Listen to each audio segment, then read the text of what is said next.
Okay, Giovanni, so with the Biga, if you're going to make 1 kilo of dough or flour, then you need half of that in water. So I'm going to do 900 grams of flour. So what I need is 450 milliliters of water. So measure that out first.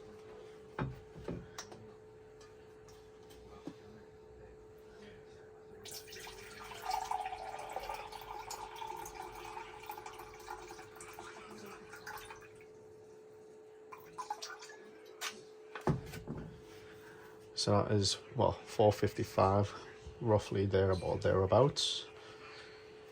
You want to then add about 6 grams of yeast.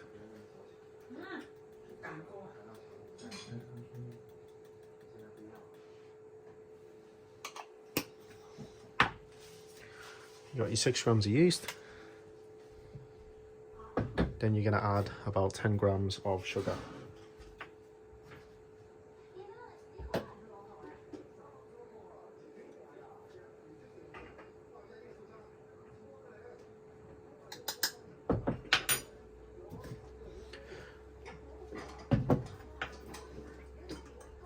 Give that a mix.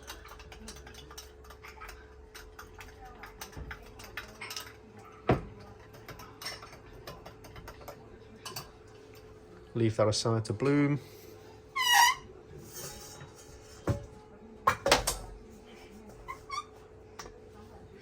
Now for the flour. Pizzeria.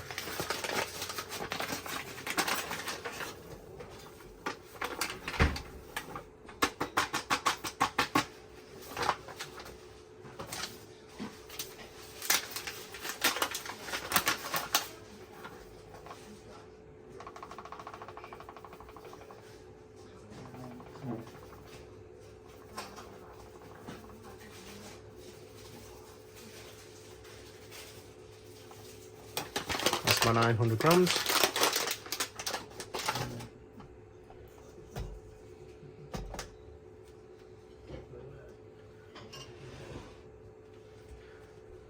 Once that's in, just make sure this is mixed properly again.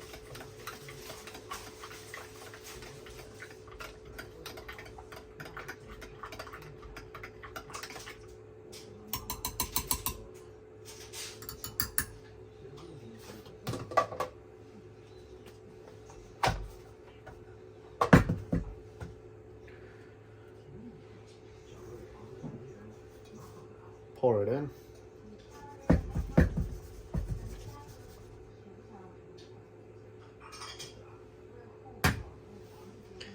Okay, you just pour it in, give it a quick mix.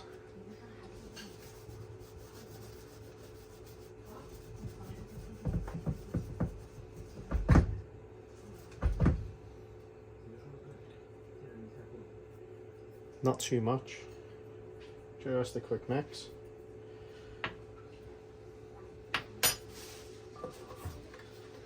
Close the lid, like so, and then just shake it.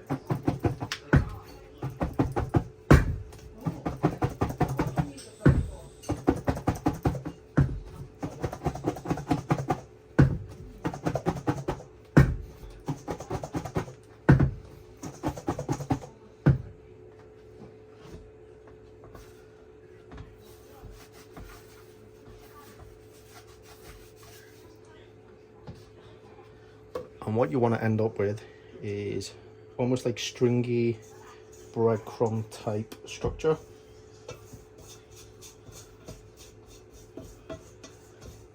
I'm just pulling some of the flour off the sides.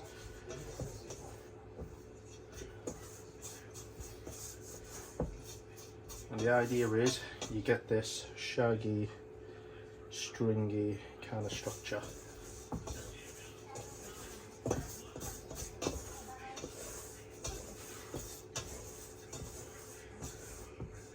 Don't need it because you're not trying to build the gluten at the moment. You just want the dough to ferment, so you don't want any gluten structure. Yeah, so you want to just whip that up, and that is the type of structure you want to end up with. Rough. Yeah. Leave that on the counter for 1 hour, room temperature, and once it's rested for 1 hour, put the whole thing straight into the fridge, and then we'll continue tomorrow. Okay, so welcome to part 2 of the pizza dough.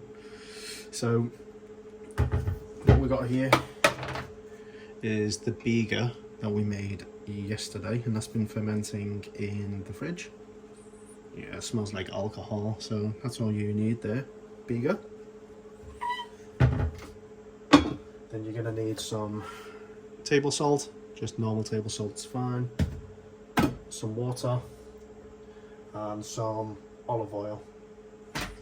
Okay, so we're gonna measure out the stuff that we need for today. So we've done 900 grams of flour, so you want about 2.5 to 3% of that in the salt. I think that works out at about 20 to 25. I'm going to do about 23 grams of salt. Let's just go for 20 actually. So that is the salt, 20 grams. All the salt's going to do is add some strength to your dough when you're kneading it in the mixer. That's the salt. And the oil, you don't need too much.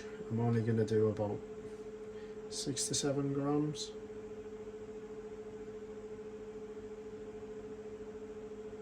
There we go, 6. And the water, so I worked out at 65% hydration, so to 900 grams of flour, we've done 450 water yesterday in the Biga. So really we need like another 140 or so just to bring it to 65% hydration. So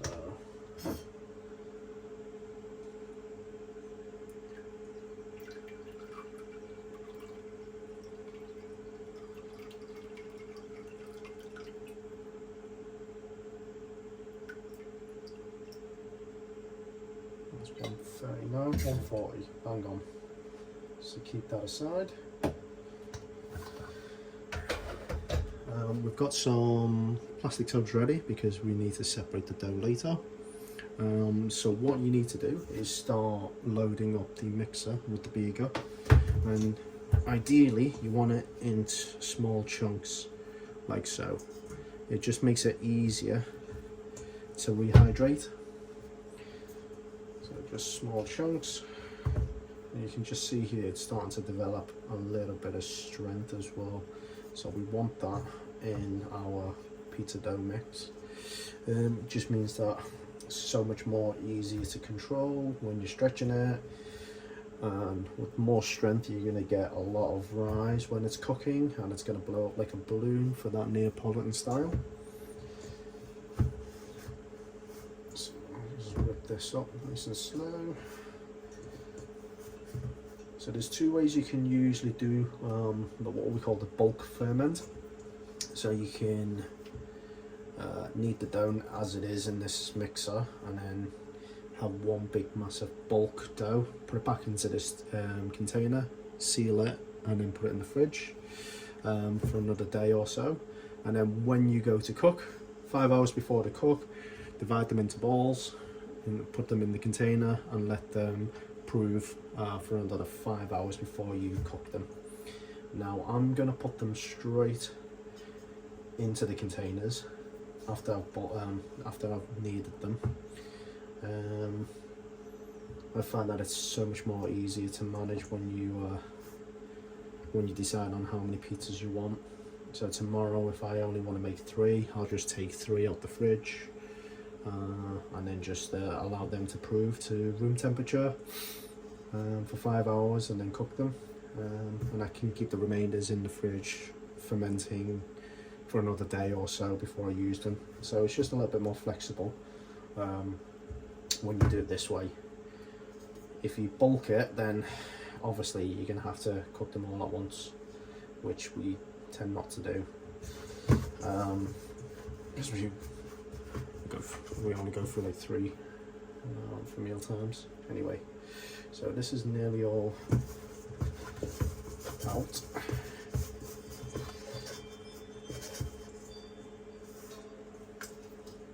Shove that in.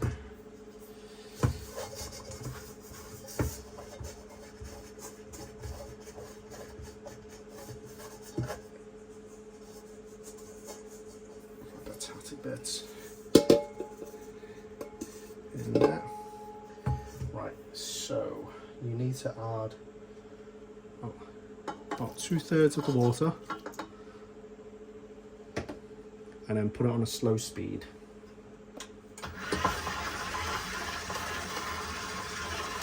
Once that's absorbed the water and it's almost mixed together properly, then we'll put the salt in and then slowly drip feed the water, the rest of the water, to rehydrate it.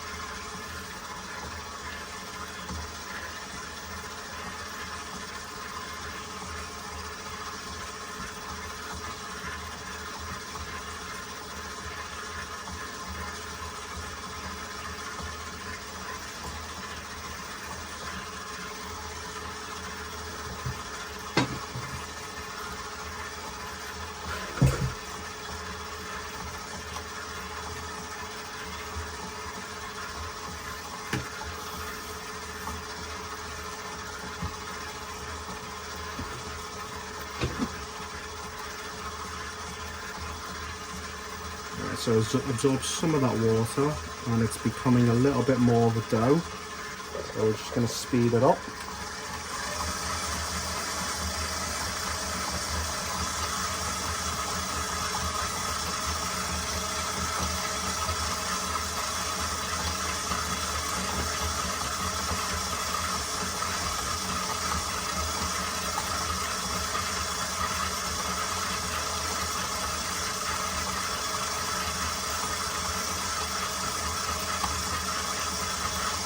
Sometimes if you find that it's sticking to the side a bit more, switch it off, fold it, and just restart. There we go. Done a little bit of movement now.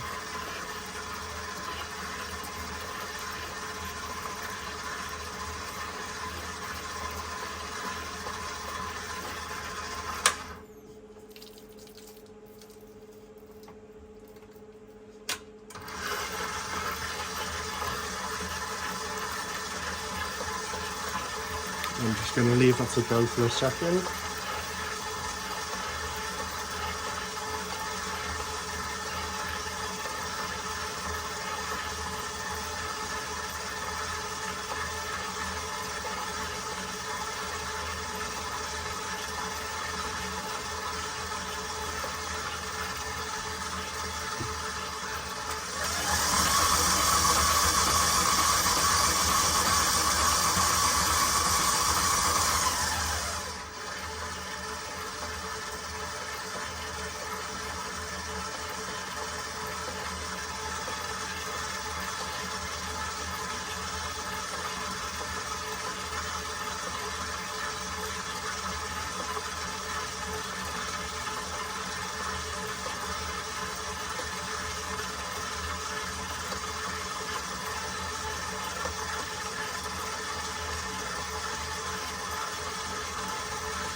Right, I'm just going to pause the video and continue when it gets to a certain point before I have to add the salt in.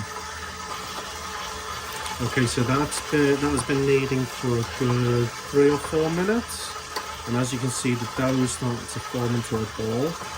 It's getting moved around the bowl. That's what we want, really. We want it to stick to the hook slightly and then just move around the bowl. So that's only just starting this minute, as you can see. That's it. So you can see the whole ball now is moving around. At that point, you want to sprinkle your salt in. just gently.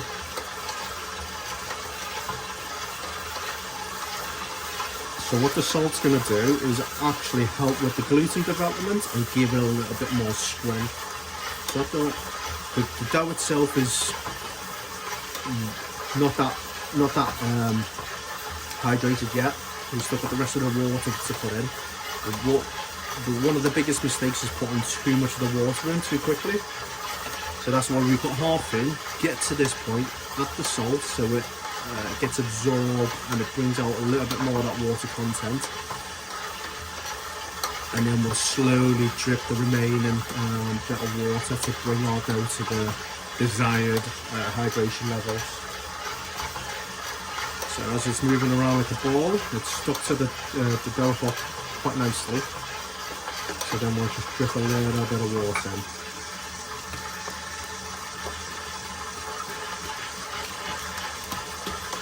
So here it's slapping about. And we need to do it this way. There's certain points then which you can add water to the dough. If you put it all in at the start, it will never be able to form enough strength to get to this part, which is essential. Because it's very, very easy to over knead the dough as well. So everything's about timing.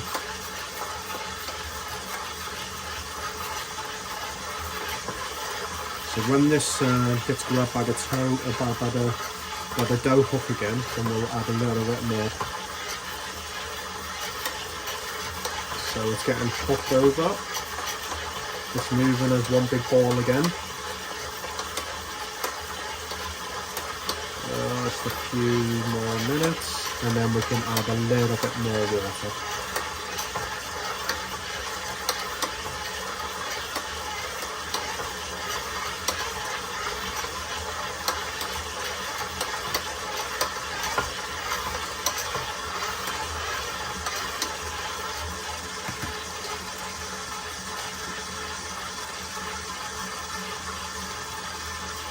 So certain flours absorb the water at different rates, so just be mindful of how it's reacting in the bowl.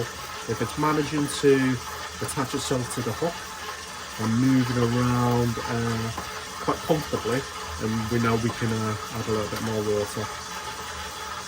But if it's just slopping and sloshing about, then you need to slow it down.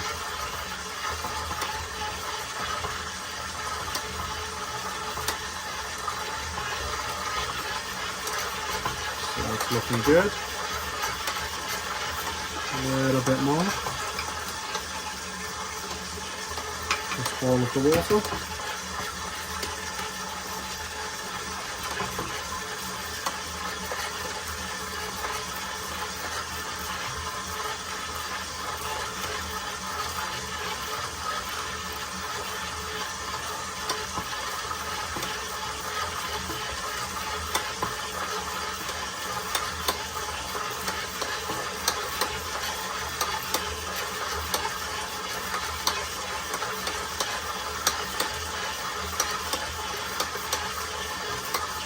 So just eyeballing this, I can see that the dough's absorbed the water quite adequately. Now, at this point you might choose to add a little bit more water and bring the hydration levels up a bit more, because they depend on the climate as well. Yeah, so that's quite strong already. So what I mean by that is if I grab a bit and I just stretch it out, try to do the window pane test, you can see that the strength is there. It might not be that thin, it's because it's still a little bit cold, so you can just allow it to rest for about 10 minutes before you just restart it again. Or you could just leave it on the counter and do what we call slap and folds, and that should bring the smoothness into the dough. I'm actually going to let it rest for about 10 minutes, so I'm just going to cover this with a damp tablecloth just to stop it from drying out. So I'm going to pause the video here and then come back in about 10 minutes. So that's had a little bit of a break, approximately about 5 to 10 minutes. So I'm just going to turn it on. This is what the dough looks like at the moment. So as you can see, it's not quite smooth yet. So the idea is to get a little bit smoother.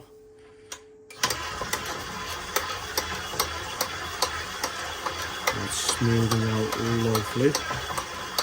So that's ready to come out the bowl, I think.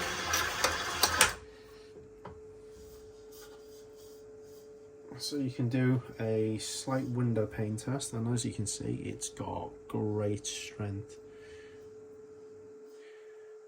Yeah. And the main thing is, it's not sticking to your fingers like crazy, as you can see. So let's put this down.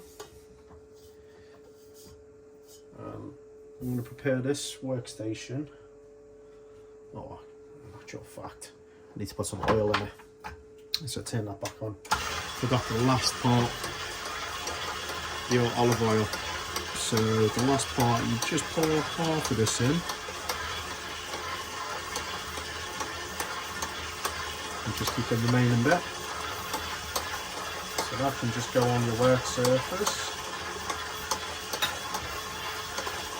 Ready for the dough to go on.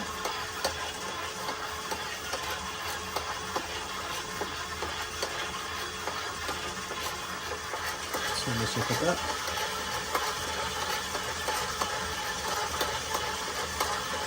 And that oil again is just going to add a little bit more strength, and it's going to help it brown in your oven. Otherwise your crust will be quite pale. So a little bit of oil is good. And we'll stop there. Drop that. Take this hook off. As you can see, it just pulls off the hook, nice and clean.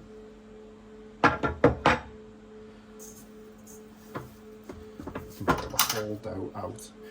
As you can see, it's not 100% smooth, and that's okay. Shove it on there.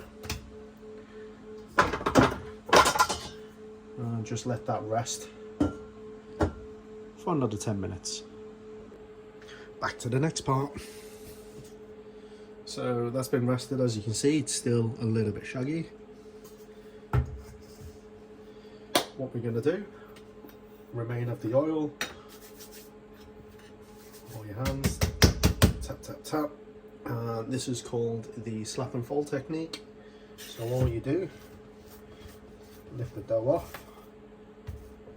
and fold, slap and fold, slap and fold, slap and fold. And as you can see, the more you do it, the smoother the dough becomes, and it's much more manageable. So we're gonna fold this into a ball. Make sure we squeeze everything out. As you can see, you want that all squeezed out. So that's not ready to be cut up yet. As you can see, it just springs back too quickly. So leave that for another 30 minutes. Right, so it's been about 20 minutes.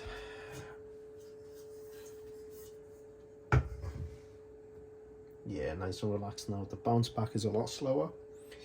So we're going to separate it.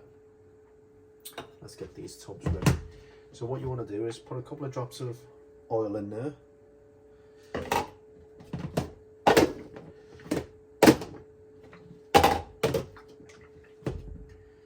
Like so. Let's get that ready.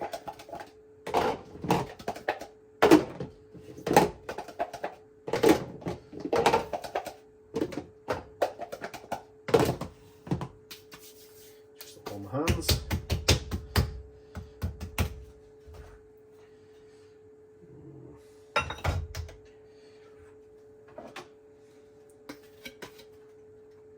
Right. So ideally you want anything between 230 to 250 grams balls.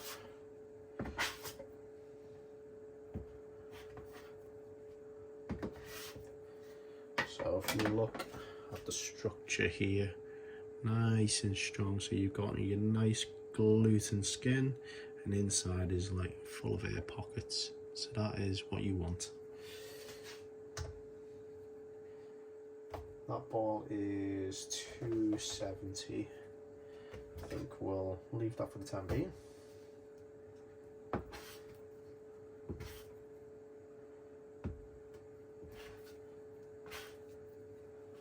Lovely structure. 250 bang on, so that's a good one.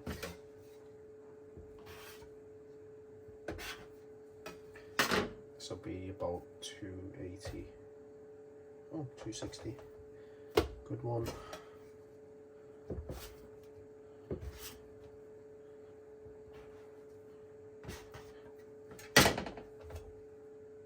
$240.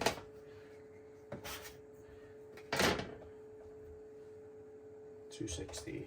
So that's perfect. And what have we got left here?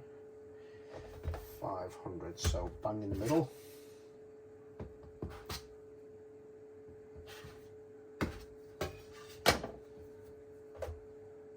$250. Bang on. Right. So now we ball them up.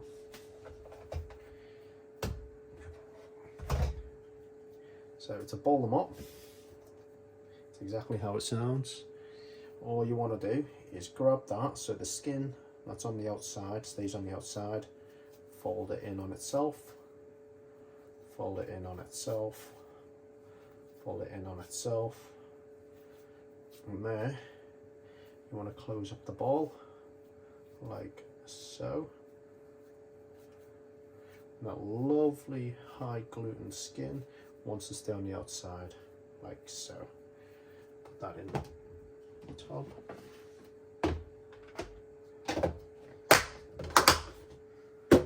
One down.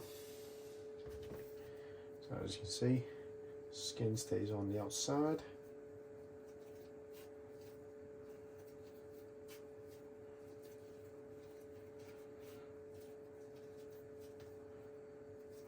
Just close that up.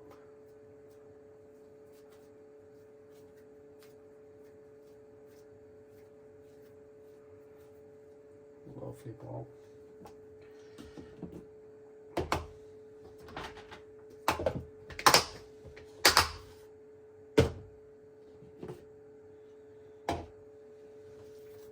Another method is keeping it on the counter, and you can just fold it, fold it, fold it, fold it like so, and then pinch the bottom.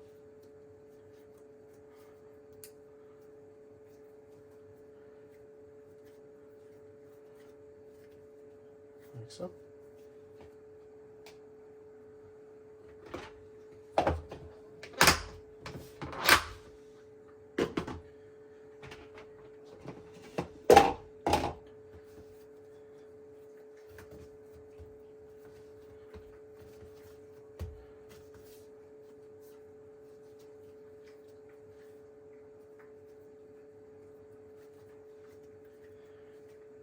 Perfect. Looks like a burrata.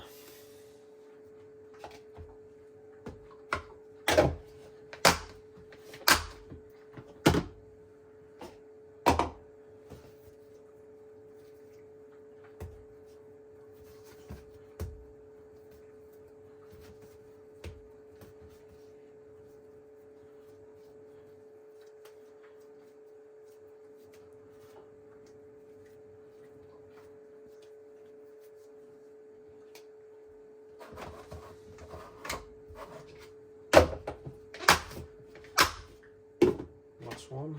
I don't have any more circular top, so it needs to be a square one.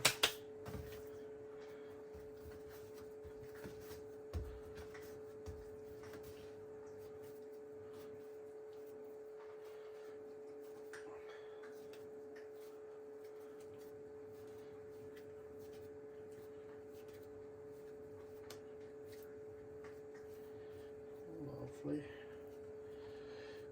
Just want to close that up properly. There's a bit too much oil on there.